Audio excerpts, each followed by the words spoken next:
Okay, just like we've done previously, we talked about hypothesis testing. Now we're going to do confidence intervals, but for the same situation with those matched pairs data. All right.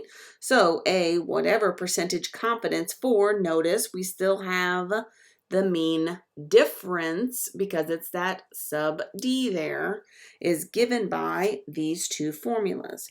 We have the lower bound is D bar, right? So the mean of the differences minus this T alpha divided by 2 times the standard deviation of the differences over the square root of n. That's the lower bound. Here is the upper bound. And it's literally the exact same thing except plus T alpha divided by 2, the standard deviation of the differences over the square root of n, all right? The critical value, T alpha divided by 2, is determined using degrees of freedom. The values of D bar and standard deviation of the differences are the mean and standard deviation of the difference data. We are still talking about the differences. So I'm going to swing back this one step. All of the information is based on these differences. That's what it's based on. So yes, we're using these two pieces, but we're basically finding the mean and standard deviation of the differences, and that is what we're plugging into those formulas. If we were to actually do this test statistic, we would find all the differences, find the mean, find the standard deviation, and go with it. We're letting StatCrunch do the heavy lifting for us, but that's where it's coming from. These differences over here in the confidence interval, these are based on the differences from my sample, right? That's where the critical value is also coming from, is based on the differences of that sample. All right. Note, the interval is exact when the population is normally distributed and approximately correct for non-normal populations, provided, surprise, surprise, surprise, that I have a large sample. Because, as we have talked about nearly all semester long, we have the law of large numbers. The bigger the sample, the closer it is to normal. That hasn't changed. Same thing that we've been talking about this entire time, right?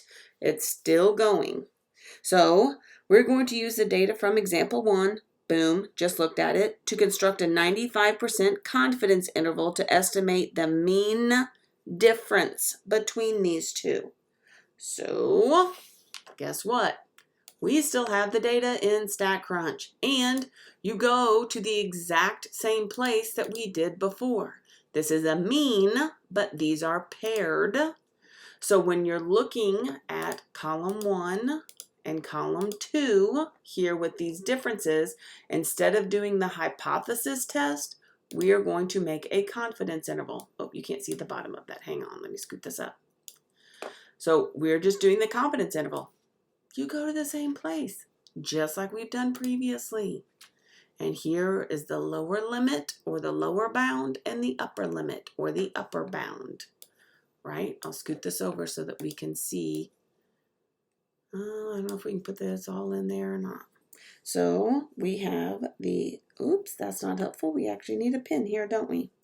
The lower is, let's go with 4 decimal places, negative 0.0236.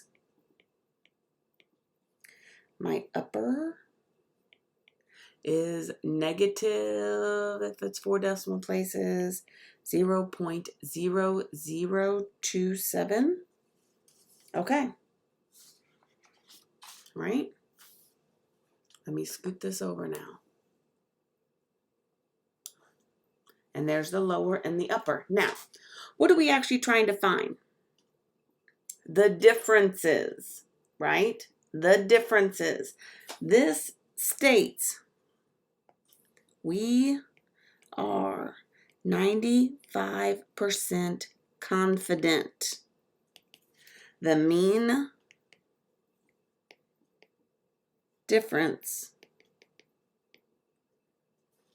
between the dominant and non-dominant reaction time.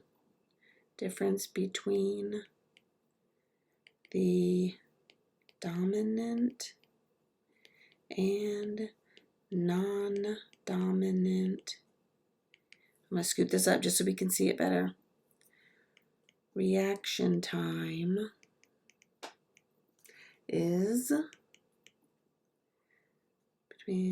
between negative 0.0236 and negative 0.0027. All right. So in other words, we are 95% confident the dominant hand is this much faster. The dominant hand is between 0.02 and 0.002 seconds faster because these are negative, right? And that's where it's quicker. So it's faster. The dominant hand is faster by 0.02 to 0.003 seconds. That's what it's really saying. So I'm just going to put this in a bubble because that's what it's actually saying. I just want to make sure you can interpret and see what is happening here. Now, what did we say? What makes it the same? When the difference is what? 0. That's what makes it the same. So here's the question. We are 95% confident. We are 95% confident that our reaction time is between these two values. Could it ever be the same? No, because 0 is not in that interval. The dominant hand is faster here. It's never going to be the same because the interval does not contain 0, right? The evidence, it says the dominant hand, because, let's write all this out just so you have it. The interval does not contain 0. The evidence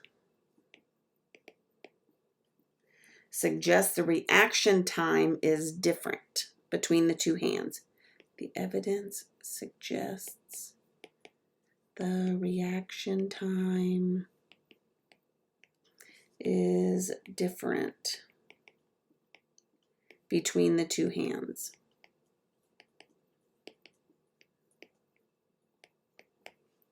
Right? Just as old Professor what was talking about, right? Professor Neal.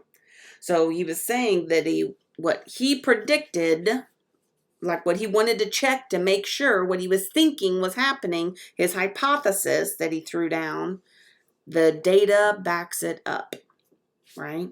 But the key is if I'm looking at a confidence interval, the confidence interval I need to know is 0 part of that. Because if it is, then it ends up being the same. If 0 is in the middle of that, then there is evidence that there at some point is no change, meaning they're the same.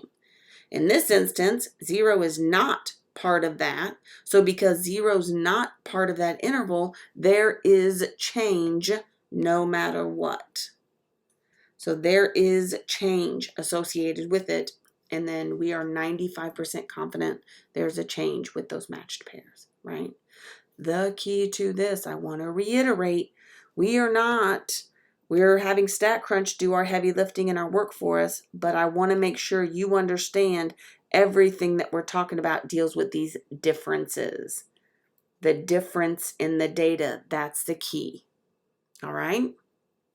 Still pretty cool that we're literally using the exact same information we have been and the same process we have been. We're just applying it to different pieces of data. I think that's awesome that we can work with that. Cool.